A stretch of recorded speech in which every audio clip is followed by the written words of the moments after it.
Dalam Bapa dan Putra dan Roh Kudus. Amin. Bapa di surga, ketika kami menyerahkan segalanya kepadamu, maka terjadi mukjizat besar. Hal terjadi pada Saulus menjadi Paulus, seorang pembunuh umat Kristen awali. Tapi Tuhan punya rencana yang lebih indah, menjadi pewarta Injil yang luar biasa. Karena Paulus, kita menjadi seperti sekarang ini, mengikut Yesus dengan penuh keberanian, kekuatan, dan perjuangan. Bantu kami ya Bapa, untuk menjadi seperti Paulus dalam Bapa dan Putra dan Kudus. Amin. Para saudaraku terkasih dalam Kristus, kalau kita membaca kisah Paulus, luar biasa. Bagaimana Tuhan itu mempunyai rencana, mempunyai kehendak untuk menjadikan seseorang yang dianggap pembunuh, penghambat, pengkhianat, tetapi dipakai Tuhan untuk menjadi Paulus Rasul yang agung, yang mulia. Bagi saya, bagaimana Tuhan mengubah seseorang dari orang yang tidak bermakna menjadi orang yang bermakna, menjadi dari orang yang zero to hero, kata-kata yang sering muncul, dari orang yang tidak berarti menjadi berarti. Dan banyak orang yang sekarang ini dibuat oleh Tuhan sendiri. Itulah pertobatan yang sejati. Pertobatan yang bukan hanya berasal dari keinginan, kemauan, tapi dari Tuhan sendiri. Mari saudara, kita mohon, sekali lagi mohon, supaya Tuhan mengubah aku, mengubah Anda, mengubah siapapun, untuk menjadi bermakna, berguna, bermanfaat bagi siapapun juga. Sekecil apapun yang mengubah kesadaran orang untuk berguna, bermanfaat bagi orang lain. Beberapa waktu yang lalu saya membaca kisah tentang seorang anak yang bernama Tien, ya, orang Belanda, seorang anak, dan dia didiagnosa umur 5 tahun, ya, diagnosa kanker otak, dan diberi waktu yang tidak lama dia akan meninggal.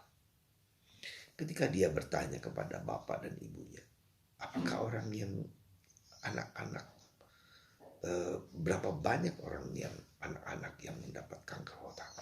Dan bapaknya bilang, begitu banyak. Oke. Maka si anak Tien ini berusaha untuk menghimpun dana, ya, supaya anak-anak yang kena kanker otak diberi biaya. Maka dia sangat sederhana. Dia membawa kutek, ya, untuk kuku jari itu. Dia membawanya dan dia menguteki jari-jari teman-temannya dengan mendapatkan 1 euro. Terus begitu, ya. Lalu uang itu dimasukkan ke kotak, ya, untuk dana pembiayaan orang-orang yang kena kanker otak, terutama untuk anak-anak. Dan itu kemudian pelan-pelan dari teman-temannya menjadi viral, bahkan menjadi Perdana Menteri. Ada orang menyumbang 1000 euro, ada 100 euro, dan seterusnya, hanya untuk satu kutek for cancer, child cancer. Dan akhirnya bahkan Paus memberikan surat, ya, tanda perhatian kepada si kecil ini yang berjuang, yang berusaha untuk menyembuhkan anak-anak yang kena kanker otak. Saudara, sekecil apapun yang kita lakukan, maka dia disebut sebagai super teen. Ya, Anda, saudara, jangan bermimpi untuk melakukan yang sangat besar sekalipun, yang kecil sekalipun. Di mana Anda di rumah, ya, apa yang bisa kita lakukan sekecil apa? Tidak perlu besar-besar. Tuhan tidak menuntut yang besar-besar. Sekecil yang bisa kita buat. Itu adalah tanda pertobatan. Saya mau bertobat, saya mau membagikan. Pertobatan itu berarti saya mau membagikan talenta, bakat, niat-niat baik saya kepada orang lain. Itulah pertobatan. Ya, bukan hanya bahwa perilaku saya, mungkin perilaku saya bisa berubah dengan begitu. Itu tidak apa-apa, itu bagus. Tetapi niat baik untuk membantu orang lain, menyembuhkan orang lain, memberikan pengharapan kepada orang lain, meneguhkan orang lain, mengunjungi orang sakit. Itu sudah suatu tanda pertobatan. Sekecil apapun saudara, mari kita bagikan niat-niat kita, keinginan-keinginan baik kita kepada orang-orang sekitar kita. Pertobatan itu adalah karya Tuhan, bukan karyaku sendiri. Aku mau bertobat, tetapi betapa susahnya mengubah perilaku-perilaku, sikap-sikap, dan pikiran-pikiran kita yang tidak baik menjadi baik. Mari kita menciptakan sesuatu yang kesadaran yang mendalam untuk berubah, untuk membagikan apa yang bisa kita bagikan kepada orang-orang di sekitar. Semoga Anda dan saya tergerak untuk bertobat, untuk membagikan, untuk bermakna di mana kita berada, di rumah kita, di komunitas kita, di tempat manapun. Kita lakukan pertobatan sebisa dan semampu kita. Dan Tuhan akan mengembangkan yang terbaik.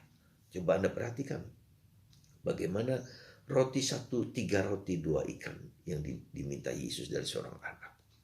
Sekarang berkembang, bertumbuh menjadi ribuan makanan roti kepada orang-orang tersebut. Pada zaman Yesus. Berilah yang kecil. Lakukan yang kecil dengan semangat besar. Lakukan yang biasa dengan semangat luar biasa.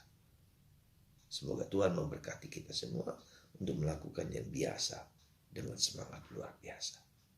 Itulah pertobatan sejati Bapa, Putra, dan Roh Kudus. Amin.